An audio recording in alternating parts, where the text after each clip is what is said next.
안녕하세요. 뭐 해먹고 살지 김인숙입니다. 마케팅을 할 때 가장 중요한 요소는 결국 카피입니다. 특히나 요즘에는 카피만 보고 사람들이 클릭을 하기 때문에 이 제목을 제대로 쓰지 않으면 내가 열심히 만든 컨텐츠나 상품을 사람들이 볼 수가 없는데요. 이 세 가지 법칙만 알면 쉽게 여러분들이 카피를 쓰실 수 있을 거예요. 여러분이 사무실을 임대하는 광고를 한다고 가정을 해보겠습니다. 그럼 일반적으로 광고 카피 어떻게 쓸까요? 최적의 입지, 최고의 전망, 이런 유형의 카피를 많이 쓸 거예요. 우리가 알리고 싶은 내용들을 쓴다는 거죠. 당신은 산책을 좋아하시나요? 아니면 느긋하게 숲을 바라보는 뷰를 좋아하시나요? 이런 식으로 바꾸셔야 된다는 거예요. 핵심은 사적으로 생동감 있게 질문하는 겁니다.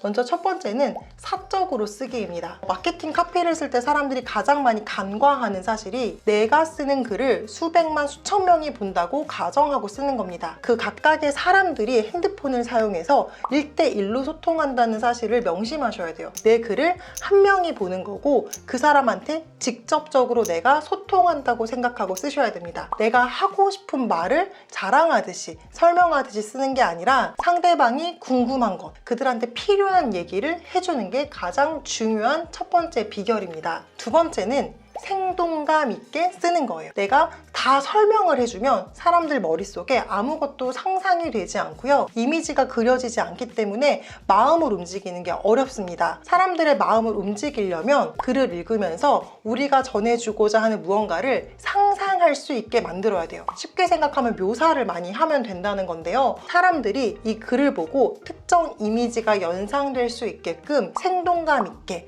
활력 있게 카피를 써야 한다는 겁니다. 최적의 입지, 최고의 전망이라는 표현을 하는 게 아니라 숲이 푸르른 나무를 바라보고 싶지 않나요? 이런 식으로 전망 좋은 뷰를 우리가 상상하면서 그것을 표현하는 카피를 쓰는 게 훨씬 더 좋다는 얘기예요. 세 번째, 질문하기입니다. 질문을 하면요, 사람의 뇌는 자연스럽게 답을 하고 싶어 한대요. 답을 하려고 생각을 했는데 내가 답하기가 너무 힘드네? 호기심이 생겨서 클릭하게 될 수도 있고요. 답을 내가 생각을 했는데 이게 진짜 맞는지 안 맞는지 궁금해서 클릭하게 되기도 합니다. 그래서 가장 쉬운 카피라이팅 기법 중에 하나가 질문형으로 바꾸는 거예요. 내가 하고 싶은 말을 의문문으로 질문형으로 바꿀 수 있다면 적극적으로 바꿔보시는 게 굉장히 좋은 방법입니다. 특히 썸네일에 들어가거나 첫 번째 헤드 카피에는 질문형이 굉장히 많이 사용되고 있습니다.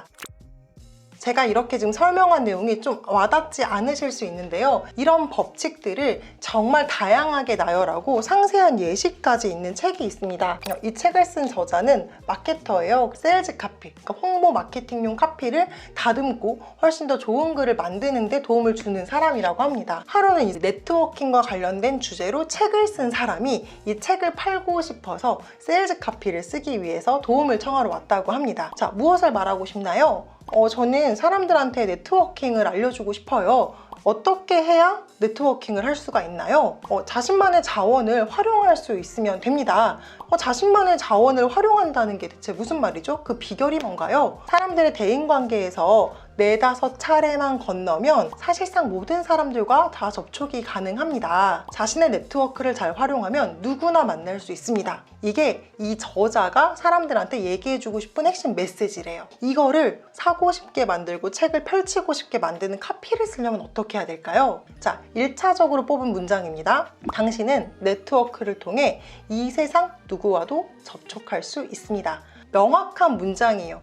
근데 이게 와닿지도 않고 호기심이 생기지도 않습니다. 질문형으로 한번 바꿔볼게요. 4-5명의 사람만 건너뛰면 당신이 이 세상 모든 사람과 접촉 가능하다는 사실을 알고 있습니까? 조금 더 괜찮지 않나요? 이게 질문형으로 바꾸는 순간, 당신이라고 사적으로 뭔가 얘기하는 순간 그런가?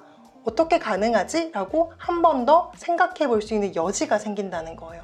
하지만 그래도 좀 아쉬워요. 제가 사적으로 질문하기는 됐는데 생동감 있게 상상하는 게 좀 잘 안 된다는 거죠. 생동감 있게 한번 바꿔보겠습니다. 당신이 단지 4-5명의 사람만 건너뛰면 유명 연예인, 본인이 만나고 싶었던 베스트셀러 작가, 돈을 많이 버는 백만장자를 만날 수 있다는 사실을 알고 있나요? 라고 바꿔보는 거예요. 이렇게 바꾸면 누구든 만날 수 있어가 아니라 내가 좋아하는 연예인, 인플루언서, 내가 되게 존경하는 베스트셀러 작가님을 만날 수 있다고? 라고 누군가가 상상이 되면서 어떻게 해야 그들을 만날 수 있지? 라는 식의 호기심으로 연결이 된다는 거예요. 자, 이렇게 문장을 몇 번에 걸쳐서 퇴고를 하면서 제가 앞서 말씀드린 3가지 법칙을 적용했습니다. 전달하고 싶은 핵심 메시지를 이 3가지 비결에 맞게끔 바꿔보시기만 해도 정말 훌륭한 마케팅 카피가 될 수 있습니다. 사실 마케팅 카피라이팅의 핵심은 사람들의 관심을 끌고 그 사람들의 마음을 움직이는 거예요. 뭔가 자극적으로 써야지만 사람들이 나를 봐줄 것이다. 이런 생각을 하는 분들에게 오히려 이런 법칙들이 내가 어떤 식으로 접근할 수 있을지를 고민하게 해주는데요. 사실 저도 자극적인 카피를 굉장히 싫어하는 사람이라서 어떻게 하면 자극적이지 않으면서도 사람들한테 조금 더 매력적으로 혹은 클릭하고 싶게 궁금하게 만들 수 있을까에 대한 고민을 참 많이 해요. 다양한 책들을 보고 적용을 하려고 해도 좀 머릿속으로 잘 안 그려진다고 해야 될까요? 결국에는 적용하는 훈련이 좀 필요한 것 같아요. 그런 차원에서 제가 이번에 소개해드릴 이 책이 저는 실용서로서 굉장히 도움이 된다라는 생각이 들더라고요. 이 꽂히는 글쓰기라는 책이 되게 오래된 책이래요. 이미 절판된 책이었는데 이 홍보 문구부터 굉장히 매력적입니다. 1인 지식 창업가들이 남몰래 읽고 열광했던 책, 중고시장에서 10배 이상으로 거래되고 있는 책이라는 거예요. 사실 저도 되게 오래전부터 마케팅과 관련된 공부를 하면서 최신 트렌드를 반영한 책들도 너무 좋지만 절판된 책들 중에 괜찮은 것들이 많았어요. 그러니까 뭔가 요즘 책들은 트렌디하고 좀 읽기 쉽게 좀 가벼운 사례들이 많이 담겨 있어서 좋은 반면에 뭔가 매뉴얼, 가이드 이런 부분이 좀 약하더라고요. 그러니까 이해는 되는데 내가 적용하는 데는 조금 어려움이 있었어요. 과거에 많이 읽히는 책들은 특징을 보면은 뭔가 법칙이 좀 잘 나열되어 있고 이것을 적용 가능한 예시로 풀어낸 책들이 되게 많거든요. 근데 이 책이 딱 그랬어요. 제가 지금까지 공부했던 수많은 마케팅, 글쓰기에 관련된 내용들이 거의 총망라해서 다 정리되어 있고요. 특히나 좋았던 점은 방금 제가 예시로 들려드렸던 것처럼 어떤 식으로 적용 가능한지 비포 애프터와 그 과정을 좀 보여주더라고요. 이 사람이 고친 애프터의 글을 제가 하나하나 분석하면서 이런 표현을 쓰면 더 좋구나, 이런 식으로 적용 가능하구나를 계속 보게 되니까 구체적으로 적용할 수 있겠다는 생각이 들었어요. 사실 이 책에서 주로 주장하는 글쓰기는 최면 글쓰기라고 얘기해요. 사실 최면 글쓰기라는 단어만 봤을 땐 거부감이 좀 들었을 것 같아요. 근데 여기서 얘기하는 최면은 사람들이 무의식 중에 글만 보고도 호감을 가질 수 있도록 어떻게 하면 매력적으로 내 글을 잘 쓸 수 있을까에 대한 답을 주는 개념으로서 최면 글쓰기라는 단어를 쓰고 있더라고요. 오늘 제가 소개해드린 비결은 정말 수많은 비결 중에 일부예요. 책을 읽어보신다면 더 많은 법칙들을 알 수 있지 않을까.